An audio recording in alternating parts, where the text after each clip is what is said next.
История национальной прокуратуры неотделима от судьбы народа. Она ковалась в те самые дни, когда гул канонады еще не затих, но уже необходимо было заново строить здание правосудия.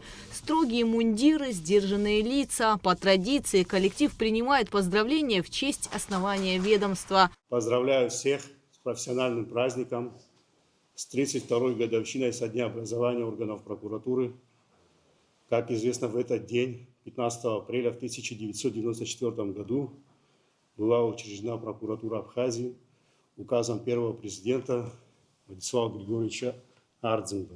В условиях послевоенной разрухи именно работники прокуратуры стали теми, кто взял на себя миссию утверждения незыблемости закона. Сегодня органы прокуратуры – это надежный каркас правоохранительной системы, который стоит на защите интересов граждан и безопасности всей страны. Мы развиваемся, идем ногу со временем. Конечно, работа непростая. Очень серьезные психоэмоциональные нагрузки. Большинство наших кадровых сотрудников с этим справляются успешно. От первых постановлений 94-го до современных резонансных дел современная прокуратура Абхазии – это внедрение новых технологий, международное сотрудничество, но прежде всего высококвалифицированные кадры. И у нас в прокуратуре сегодня практически сформировалось новое поколение прокурорских работников, которые переняли свой опыт, навыки, свои знания от наших предшественников. Сегодня многие из вас стали не просто настоящими специалистами, но и профессионалами своего дела, которые способны принимать самостоятельные решения и брать на себя большую ответственность. Сегодня в ряды ведомства все активнее вливается новое поколение. Несмотря на колоссальную ответственность, ненормированный график и сложность решаемых задач, молодые юристы делают осознанный выбор в пользу службы закону.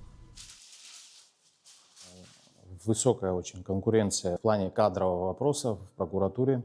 Довольно-таки непросто устроиться, но есть тенденция к тому, что очень много желающих молодых выпускников юридических вузов желают устроиться в органы прокуратуры. Молодых сотрудников приняли, есть соответствующая процедура, соответствующие проверочные мероприятия, после чего представляется такой испытательный срок, в ходе которого дается оценка, уже принимается решение, принимать кого-то или нет. В честь праздника ряду сотрудников были вручены почетные грамоты и присвоены классные чины. Указ президента Республики Абхазия от 15 апреля 2026 года. В соответствии с законом Республики Абхазия о прокуратуре Республики Абхазия от 12 июня 2006 года присвоить классный чин государственный советник юстиции 3-го класса Жиба Олегу Вадимовичу. 32 года назад создание прокуратуры стало символом того, что Абхазия состоялась как правовое государство. Сегодня это ведомство продолжает оставаться главным гарантом стабильности и законности. Праздничный день сотрудники проведут на рабочих местах, ведь борьба за правду и справедливость не знает выходных. Гугут Савардания, Фатима Гергия, Алексей Гухава, Абхазское телевидение.